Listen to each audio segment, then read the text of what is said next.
This is Bill Tinglin with Tour for Tolerance, proud sponsor of this podcast series on the Holocaust. Get ready. This week we take another powerful deep dive into history's darkest hour. Welcome back, everybody. Today we're diving into some really tough stuff, the Nazi T4 program. Yeah, it's heavy. We hear euthanasia and think easing suffering, but this was systematic murder, straight up using mercy as a cover. And it's the victim stories that really hit you. Like, we have Elvira Hempel. Little girl. Yeah, just 4 years old. And then Ernst Losse, he was 14, labeled difficult.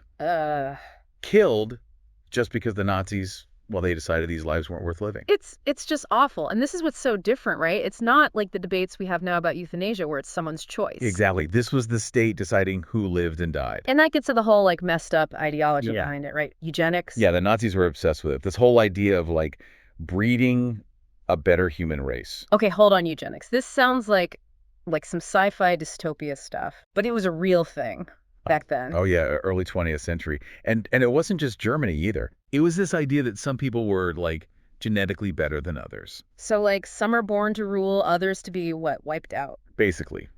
They wanted to purify society by getting rid of anyone considered defective. The science is garbage, right? Slowly. It was fueled by prejudice, not actual facts. So the Nazis, they took this already bad idea and just ran with it. Exactly. Yeah. Used it to justify all their horrific policies. Yeah. Claimed they were creating a stronger nation. A smokescreen for racism and ableism, basically. You got it. And this is where the T4 program comes in. It's named after their headquarters, right? Tiergartenstrasse 4 in Berlin. Yep. A normal-looking building, but it was the center of this mass murder campaign. Anyone disabled, elderly, anyone who didn't fit their perfect idea of a person. Targeted. And this is crazy. Our sources mention doctors were involved. Doctors are supposed to heal people. It's one of the most disturbing parts of this whole thing. The Nazis twisted medical ethics, convinced doctors they were like doing society a favor by getting rid of burdens. It's mind-boggling. How could they twist mercy into an excuse to kill? Did anyone speak out against this? Some did, thankfully. People like Dietrich Bonhoeffer, he's a theologian, and very anti-Nazi. Saw the horror for what it was. Yeah. But one of the loudest voices was Bishop Clemens von Galen. Right. In 1941, he gave these sermons, just straight up condemning the T4 program. Powerful stuff. Calling it murder, saying the Nazis were playing God. Mm-hmm. And these sermons, they got secretly distributed all across Germany. Wow. So even under a totalitarian regime, there was still this, like, underground resistance. Exactly. People risking their lives to spread his message. Incredible. So how did the Nazis react? They couldn't just ignore it, right? Well, they couldn't completely ignore it. The sermons, plus all the unrest among regular Germans. Yeah. It forced them to officially stop the T4 program in 1941. So there's some sliver of, like, relief there. But it didn't actually end, did it? Our sources say something about it continuing in secret. You're right. It went underground, and that's where things get even darker with Program 14F13. But we'll get into that in a bit. You know, before we get to that 14F13 thing, it's important to see how the Nazis actually sold this whole T4 thing, how they got people to accept it. I mean, propaganda was huge. Oh, yeah, for sure. Nazis were like masters of propaganda, twisting the truth, playing on people's emotions, to get what they wanted. So what did they do to make the T4 program sound okay? Well, one example that always chills me is this poster. It showed like a disabled person, right? Yeah. In the caption. It said, this person with a hereditary defect cost the community 60,000 Reichsmark over his lifetime. Fellow citizen, that is your money too.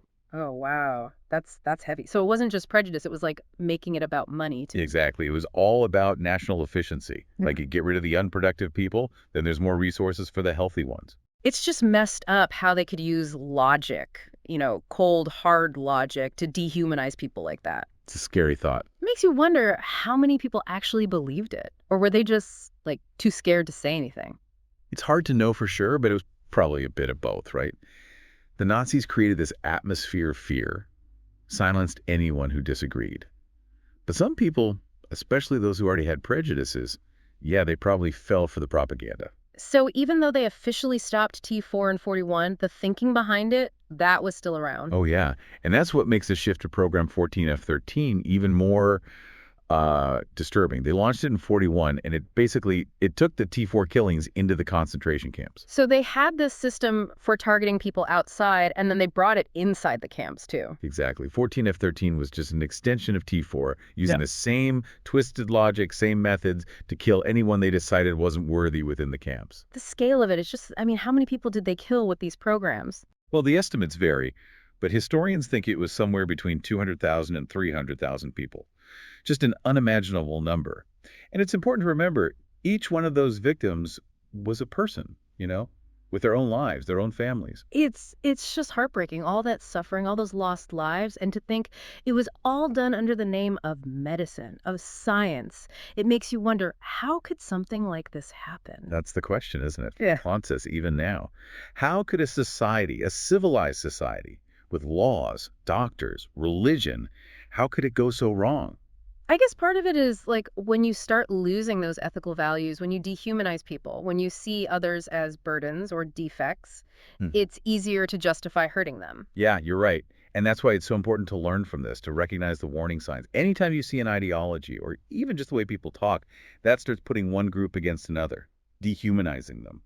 That's dangerous territory. So it's not just about remembering what happened, it's about applying it to today, right? Absolutely.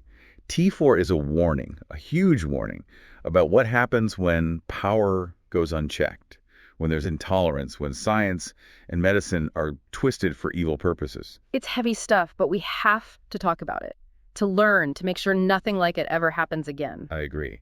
And even though T4 is this dark, dark part of history, it also shows us how strong the human spirit can be. There were people like Bishop von Galen who resisted. It gives us hope that even when things are really bad, compassion and hope can still win out. It's pretty amazing to think about those who resisted, like Bishop von Galen.